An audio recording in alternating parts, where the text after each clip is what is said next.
Las figuras literarias son básicamente usos no convencionales del lenguaje verbal que se emplean para crear mayor expresividad y aportar un cierto carácter poético. Si bien han sido definidas a través del lenguaje verbal, vamos a ver cómo puede darse su uso a través de elementos propios y únicos del lenguaje cinematográfico a través de 4 ejemplos. La metonimia es la identificación del todo por la parte, es decir, cuando se dice jurar lealtad a la bandera, a lo que se jura lealtad es al país, siendo la bandera una parte representativa del concepto de nación.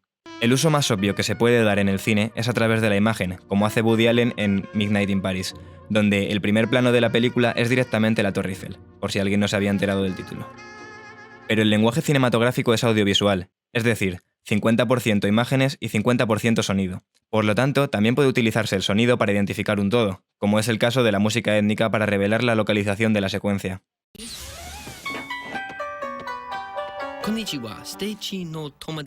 La hipérbole es la exageración de un elemento para darle mayor importancia o expresividad.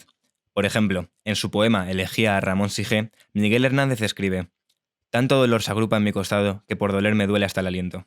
En el campo del cine se puede crear una hipérbole visual a través de, por ejemplo, la angulación del plano, para exagerar el tamaño y la expresión amenazadora de una persona y viceversa. El sonido puede funcionar especialmente bien en esta aplicación, pues produce, como dice Michel Sion, funciones de valor añadido del sonido a la imagen. Veamos un ejemplo de la película Los Tres Mosqueteros.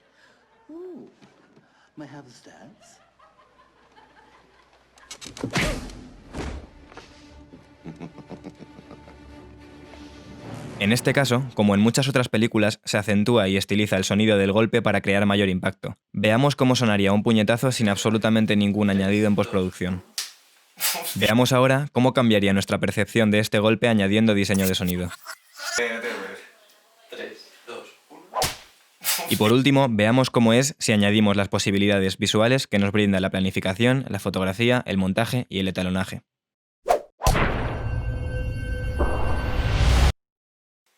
La metáfora consiste en identificar un concepto con otro cuando en realidad el único vínculo que tienen es una relación de semejanza en la característica que se quiere resaltar del primero. Existen dos tipos de metáforas, puras e impuras. En la metáfora impura aparece tanto el concepto inicial como aquel con el que se le asocia. Por ejemplo, tras clamar contra las malas prácticas de sus profesores, Roger Waters afirma que al final todo es un ladrillo más en el muro. Aunque de forma elíptica, en esta metáfora está presente el concepto original y aquel con el que se le vincula. En el cine, se puede lograr este tipo de metáfora a través de la técnica de montaje paralelo, en la que se alternan los planos de dos secuencias distintas, como podemos ver en la muerte del coronel Kurtz en Apocalypse Now, en la que su ejecución se relaciona con el sacrificio de un búfalo. En el caso de la metáfora pura, aparece únicamente el concepto vinculado y no el original. Por seguir con ejemplos de The Wall, hay una canción titulada Waiting for the Worms, esperando a los gusanos, siendo los animales en realidad todos los pensamientos tóxicos, autodestructivos y fascistas que empiezan a aflorar en el personaje principal de la obra.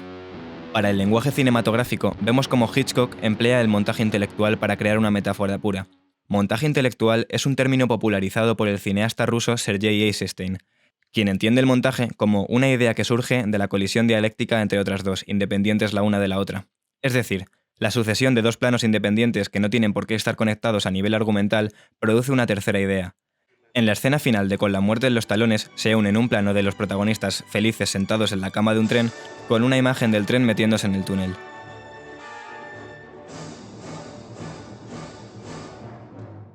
El hiperbatón consiste en alterar el orden sintáctico normal de una frase por cuestiones estilísticas. Por ejemplo, Becker escribe: «Del salón en el ángulo oscuro, de su dueña tal vez olvidada, silenciosa y cubierta de polvo veíase el arpa».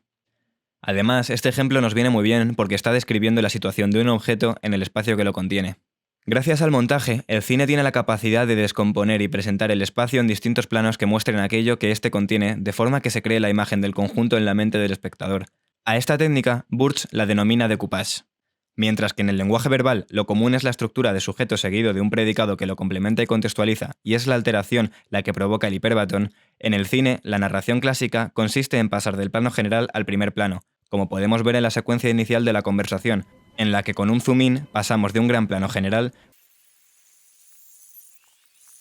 a un plano entero del protagonista. Aquello a lo que he llamado un hiperbatón fílmico sería una situación en la que se pasa de lo concreto a su contextualización, del primer plano al plano general, que curiosamente es la estructura contraria al hiperbatón verbal y viceversa.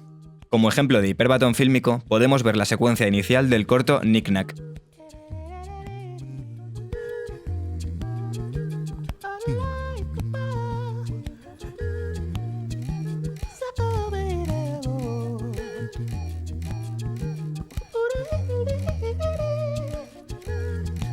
Aunque el lenguaje sea distinto, la capacidad del ser humano de dotar de expresividad al acto de comunicación trasciende cualquier tipo de disciplina, y es aquello que la define como arte.